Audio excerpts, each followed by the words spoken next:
কোনো ধরনের শর্ত ছাড়াই গাজায় যুদ্ধবিরতির নতুন প্রস্তাবে সম্মত হামাস। বিবিসি বলছে, মধ্যস্থতাকারী কাতার ও মিশরের কাছে এরই মধ্যে লিখিতভাবে সম্মতির কথা জানিয়েছে সংগঠনটি।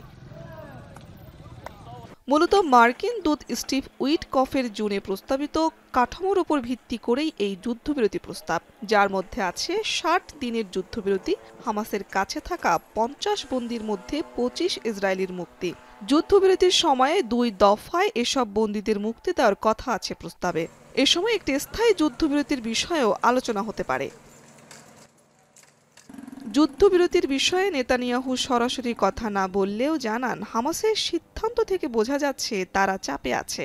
আর দেশটির সেনাবাহিনী প্রধান লেফটেন্যান্ট জেনারেল আইয়েল জামির বলছেন, তাদের মূল লক্ষ্য গাজায় হামাসের বিরুদ্ধে হামলা আরও জোরদার করা। ইসরায়েলের স্বরাষ্ট্রমন্ত্রী জানিয়েছে, তেল আবিবের গাজা সিটি দখলের পরিকল্পনায় ভয় পেয়ে হামাস যুদ্ধবিরতিতে রাজি হয়েছে। এ সপ্তাহের শেষের দিকে গাজা সিটি দখলে সেনাবাহিনীর পরিকল্পনার অনুমোদন দিতে পারে ইসরায়েলের মন্ত্রিসভা।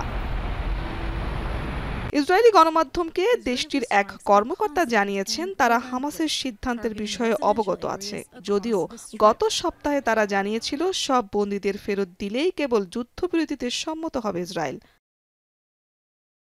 এদিকে যুদ্ধবিরতির আলোচনার মধ্যেও গাজায় থামছে না ইসরায়েলের আগ্রাসন। খান ইউনিস, দের আল বালাহতে বাস্তুচ্যুত ফিলিস্তিনিদের তাঁবুতে হামলায় নতুন করে আরও কয়েকজন নিহত হয়েছে। এছাড়া গাজার উত্তরাঞ্চলে বেইত লাহিয়া অঞ্চলের কাছে ত্রাণের জন্য অপেক্ষা করার সময় ইসরায়েলি বাহিনীর হামলায় নিহত হয়েছেন আরও কয়েকজন। জাতিসংঘের ফিলিস্তিনি শরণার্থী বিষয়ক ত্রাণ ও মানব উন্নয়ন সংস্থা বলছে, গাজা যুদ্ধে এ পর্যন্ত সংস্থাটির ৩৬০ কর্মীর মৃত্যু হয়েছে। ইসরায়েলের অবরোধ আর অব্যাহত হামলা গাজার বেশিরভাগ এলাকাকে একদিকে ধ্বংসস্তূপে পরিণত করেছে, অন্যদিকে খাবারের অভাবে উপত্যকাটিতে দেখা দিয়েছে চরম দুর্ভিক্ষ। গাজার স্বাস্থ্য মন্ত্রণালয়ের তথ্য অনুযায়ী ইসরায়েলি হামলায় ২০২৩ সালের অক্টোবর থেকে এ পর্যন্ত প্রাণহানি ছাড়িয়েছে ৬২,০০০। অন্যদিকে ক্ষুধা আর অনাহারেও প্রতিদিন মানুষের মৃত্যু হচ্ছে। সোমবার পর্যন্ত অনাহারে ২৬৩ জনের মৃত্যু হয়েছে, যার মধ্যে ১১২ জনই শিশু।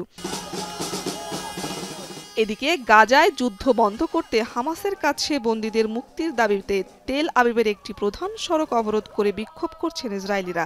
আর গাজা যুদ্ধের শুরুর পর ইসরায়েলের সবচেয়ে বড় বিক্ষোভ হয়েছে গত রোববার। এদিন এক দাবিতে লাখ লাখ মানুষ ইসরায়েল জুড়ে ব্যাপক বিক্ষোভ করেন।